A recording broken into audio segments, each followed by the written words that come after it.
ज्येष्ठ मधाची काढी ही तर आहे जादूची काढी. ज्येष्ठ मधाची काढी बऱ्याच जणांनी चघळली असेल, अगदी गंमत म्हणून सुद्धा आपण चघळतो.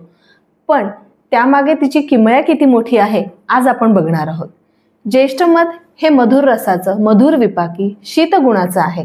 गुरु आणि स्निग्ध आहे. या वेगवेगळ्या गुणांनी ती त्रिदोष शामक कशी ठरते? तर मधुर रसाचं, शीत गुणाचं असल्यामुळे ते पित्तशामक आहे, स्निग्ध गुणाचे असल्यामुळे वातशामक आहे व त्याच्या क्लेदन या कार्यामुळे ते कफाचं निर्हरण करतं. नमस्कार, मी डॉक्टर राजश्री वराडे आयुर्निर्माण हेल्थ फाउंडेशनच्या या आरोग्यमयी यात्रेमध्ये आपले स्वागत करते. ज्येष्ठ मध हे श्वसन संस्थेवर उत्तम कार्य करतं. श्वसन संस्थेच्या म्हणजेच लंग्समध्ये असलेल्या कफाचं निर्हरण करण्यासाठी, कफ बाहेर काढण्यासाठी ज्येष्ठ मध उत्तम उपयोगी ठरतं आणि त्यामुळेच दमा म्हणजेच अस्थमाच्या पेशंटमध्ये, त्याचप्रमाणे ज्यांना वारंवार ॲलर्जी आहे किंवा खोकला येतो यांच्यासाठी ज्येष्ठ मधाचा काढा उत्तम ठरतो. त्याचप्रमाणे वारंवार उचकी येणे, बऱ्याच वेळा असं होतं की उचकी येते आणि ती थांबतच नाही. काहींना तर हा अगदी रोग असल्यासारखी ती उचकी येत राहते. त्यासाठी ज्येष्ठ मधाचं चूर्ण आणि मध याचं चाटण दिवसातनं वारंवार म्हणजे 5-6 वेळा तरी घ्यावं, त्यामुळे उचकी थांबते. पित्तशामक असल्यामुळे अर्धशिशी म्हणजे मायग्रेनमध्ये याचा काढ्याचा उपयोग करावा. दाहशामक आहे, शरीरातील पित्ताचं शमन करतं व त्यामुळेच ज्येष्ठ मधाचं चूर्णाचं चाटण घेत राहावं. ज्यांचं तोंडाला कोरड पडते वारंवार किंवा जिभेला चव नसते असणाऱ्यांनी सुद्धा ज्येष्ठ मधाचं चाटण चढघावं. चक्षुष्य म्हणजे नेत्रासाठी उत्तम. यासाठी ज्येष्ठ मधाचा काढा जो आहे तो वस्त्रगाळ करावं व त्या काढ्याने थंड झाल्यानंतर नेत्रांचे धावन करावे. त्यामुळे डोळ्यांमधील थकवा, डोळ्यांमध्ये होणारी आग यांचा उपशम होतो.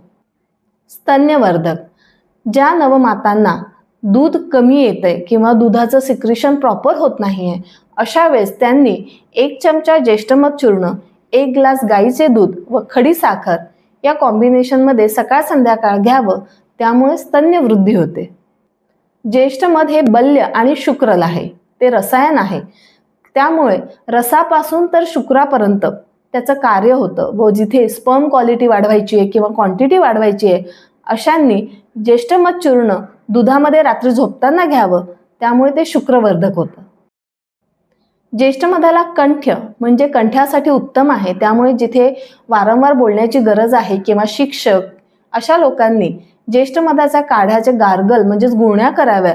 त्याचप्रमाणे ज्येष्ठ मधाचा काढाही घ्यावा. ज्येष्ठ मधामुळे कंठामध्ये असलेला एक्सेसिव्ह जो कफ आहे तो बाहेर पडतो व त्यामुळे आराम मिळतो. ज्येष्ठ मधाला केश म्हणजे केसांना जर चमक आणायची असेल तर ज्येष्ठ मध पावडर व दही यांचं मिश्रण केसांना लावावं.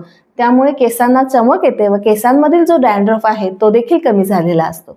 त्याचप्रमाणे याला ब्युटी प्रॉडक्ट म्हणून सुद्धा वापर करू शकतो व त्यासाठी ज्येष्ठ मधाची काढी दुधामध्ये उगाळून त्याची पेस्ट चेहऱ्याला लावावी. साधारण अर्धा-1 तासानंतर कोमट पाण्याने चेहरा स्वच्छ धुवावा व त्यानंतर कुंकुमादी तेलाचं लेपन करावं.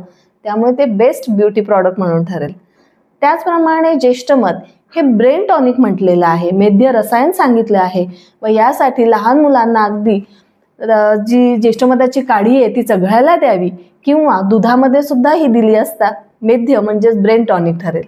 अशा प्रकारचे ह्या साधा सोपा आयुर्वेद आपल्याला जाणून घ्यायचा असेल तर आमच्या आयुर्निर्माण हेल्थ फाउंडेशनच्या इन्स्टा आणि यूट्यूबच्या चॅनलला लाईक व सबस्क्राईब करा. धन्यवाद.